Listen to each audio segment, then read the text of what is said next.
नमस्कार, आप देख रहे हैं यूपी न्यूज 24/7 और मैं हूं आपके साथ ज्योतिका। आइए रुक करते हैं कुछ बड़ी खबरों की ओर। दिल्ली में मुख्यमंत्री रेखा गुप्ता के नेतृत्व वाली भाजपा सरकार पूरी तरह से एक्शन मोड में है। मंत्री अपने अपने विभागों का गहन अध्ययन और योजनाओं की समीक्षा कर रहे हैं। पिछली सरकार के कार्यकाल की कमियों को ठीक करने के लिए ताबड़तोड़ कदम उठाए जा रहे हैं। इन सबके बीच दिल्ली की मुख्यमंत्री रेखा गुप्ता ने आज केंद्रीय गृह मंत्री अमित शाह से दिल्ली में उनके आवास पर मुलाकात की। बिहार में विधानसभा चुनाव को लेकर तैयारी शुरू हो चुकी है। सभी राजनीतिक दल किसी तरह की कोई कसर नहीं रखना चाहती है। पक्ष और विपक्ष एक एक चीज को मुद्दा बना रहा है। अब नया मुद्दा फिटनेस है। विपक्ष मुख्यमंत्री नीतीश कुमार की फिटनेस पर सवाल उठा रहा है, उन्हें बीमार बता रहा है। विपक्षी नेताओं का कहना है कि सीएम नीतीश कुमार पूरी तरह फिट नहीं है, इसलिए 2025 के विधानसभा चुनाव से पहले उन्हें सेवानिवृत्त हो जाना चाहिए। दिल्ली विधानसभा चुनाव के नतीजों के बाद आपने अपने मुख्य और अग्रिम मोर्चे के पुनर्गठन की प्रक्रिया शुरू कर दी है। आप नेता गोपाल राय ने यह जानकारी देते हुए मजबूत विपक्ष की भूमिका निभाने के लिए पार्टी की प्रतिबद्धता पर जोर दिया। उन्होंने कहा कि 24 फरवरी को शपथ के बाद पार्टी अपने विपक्ष के नेता की घोषणा करेगी। यूनिकॉर्न कॉन्क्लेव में उत्तर प्रदेश के सीएम योगी आदित्यनाथ ने कहा, प्रयागराज महाकुंभ में अब तक 62 करोड़ श्रद्धालु आ चुके हैं। एक विशिष्ट अवधि के दौरान लोगों का इतना बड़ा जमावड़ा इस सदी की दुर्लभ घटनाओं में से एक है। भारत की इसी परंपरा ने प्राचीन काल से भारत के 4 महत्वपूर्ण स्थानों पर इन कार्यक्रमों के आयोजन की व्यवस्था को जन्म दिया है। मुझे कल ही प्रयागराज से आने का अवसर प्राप्त हुआ और पुनः इस कॉन्क्लेव के बाद मुझे पुनः प्रयागराज पहुंचना है। प्रयागराज महाकुंभ में अब तक 62 करोड़ श्रद्धालु आ चुके हैं।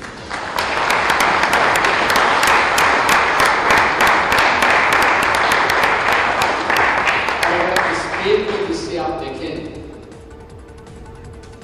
तो मुझे लगता है कि दुनिया के अंदर किसी भी आयोजन में आध्यात्मिक हो या किसी भी अन्य टूरिज्म के पर्पज से ही क्यों न हो, उस कार्यक्रम में, उस समारोह में इतनी बड़ी संख्या में एक निश्चित कालखंड के दौरान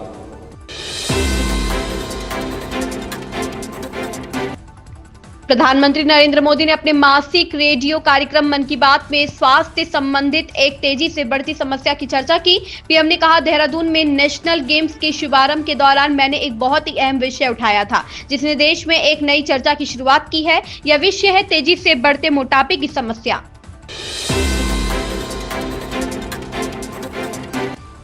डीयू के 101वें दीक्षांत समारोह में शिक्षा मंत्री प्रधान ने दिल्ली को ज्ञान का केंद्र बनाने का आह्वान किया। केंद्रीय शिक्षा मंत्री धर्मेंद्र प्रधान ने कहा कि नई राष्ट्रीय शिक्षा नीति भारत को वैश्विक स्तर पर ऊपर उठाने के लिए बनाई गई है।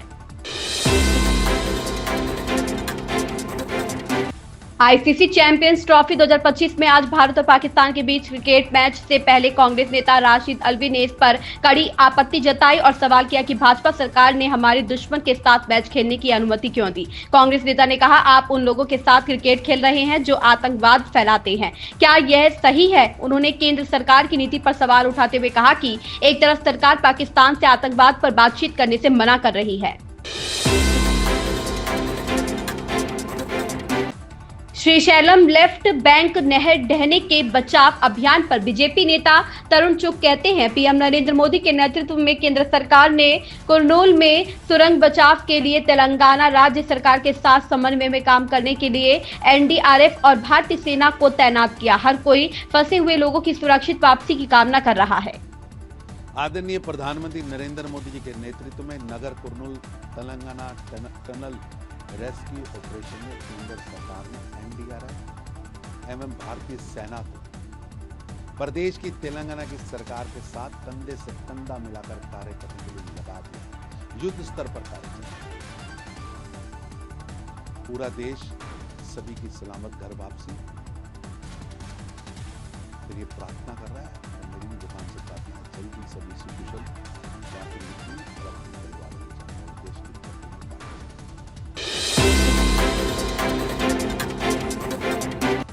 आम आदमी पार्टी ने आज पार्टी मुख्यालय पर विधायक दल की बैठक बुलाई है, जिसमें नेता प्रतिपक्ष के नाम पर मुहर लग गई है। आम आदमी पार्टी ने ऐलान किया है कि पूर्व मुख्यमंत्री आतिशी दिल्ली विधानसभा में विपक्षी नेता होंगी। आम आदमी पार्टी के राष्ट्रीय संयोजक अरविंद केजरीवाल भी इस बैठक में शामिल हुए।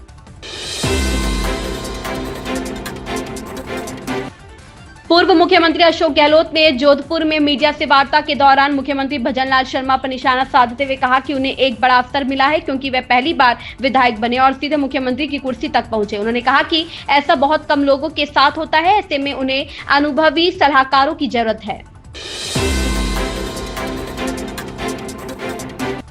पीएम मोदी ने मन की बात कार्यक्रम के जरिए देशवासियों से बातचीत की है। इस दौरान पीएम मोदी ने भारत की अंतरिक्ष यात्रा की उपलब्धियों के साथ साथ अंतर्राष्ट्रीय महिला दिवस समेत कई अहम मुद्दों पर बातचीत की है।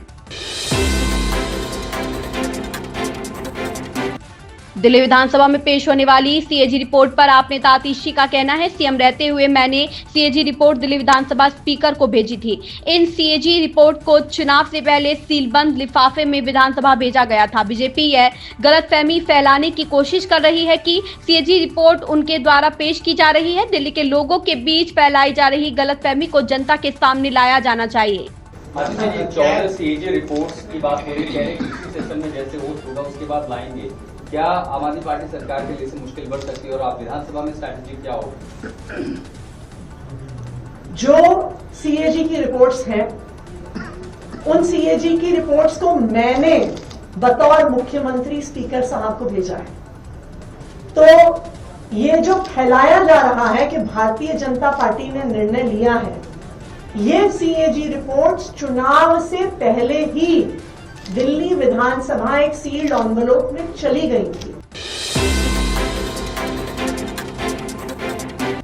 मशहूर पंजाबी सिंगर और अभिनेता गुरु रंधावा के साथ फिल्म शौंकी सरदार की शूटिंग के दौरान हादसा हो गया है। एक्शन सीन के दौरान वे घायल हो गए हैं और अस्पताल में भर्ती हैं। गायक से अभिनेता बने गुरु रंधावा अस्पताल में भर्ती हैं। आगामी फिल्म शौंकी सरदार की शूटिंग के दौरान गुरु रंधावा घायल हो गए। हादसा तब हुआ जब वे एक्शन सीक्वेंस के लिए शूट कर रहे थे। उन्होंने सोशल मीडिया पर फैंस को यह सूचना दी है।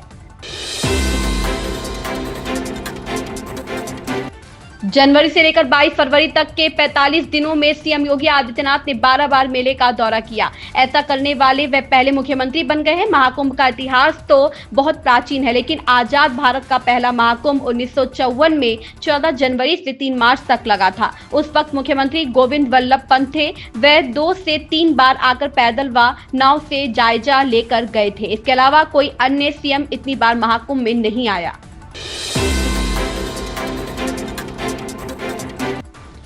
विदेश मंत्रालय की प्रवक्ता रणधीर जायसवाल ने बताया कि मानवीय सहायता में सर्जिकल आपूर्ति, खेप में सर्जिकल आपूर्ति, ग्लूकोमीटर, ऑक्सीमीटर, दस्ताने, सिरिंज और तरल पदार्थ, कंबल, स्लीपिंग मैट और स्वच्छता किट सहित चिकित्सा आपूर्ति और आपदा राहत सामग्री शामिल है। बागेश्वर धाम सरकार के आचार्य धीरेन्द्र कृष्ण शास्त्री ने प्रधानमंत्री नरेंद्र मोदी का अभिनंदन किया। प्रधानमंत्री बागेश्वर धाम में 100 बिस्तरों वाले कैंसर अस्पताल की आधारशिला रखने पहुंचे हैं। बागेश्वर धाम के प्रमुख धीरेन्द्र कृष्ण शास्त्री ने कहा, हमने ऐसे प्रधानमंत्री को पाया है जो संतों और महंतों की चर्चा करते हैं। अभी तक अस्पतालों में मंदिर थे और अब मंदिर में अस्पताल होगा। यह बुंदेलखंड के लिए सबसे बड़ा वरदान है। विश्वामित्र का भारत विश्व मित्र की भूमिका निभा रहा है।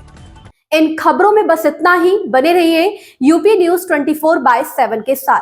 अगर आपको ये खबर पसंद आई हो तो हमारे चैनल को लाइक, सब्सक्राइब और शेयर करें और हमें अपनी राय कमेंट में जरूर बताएं।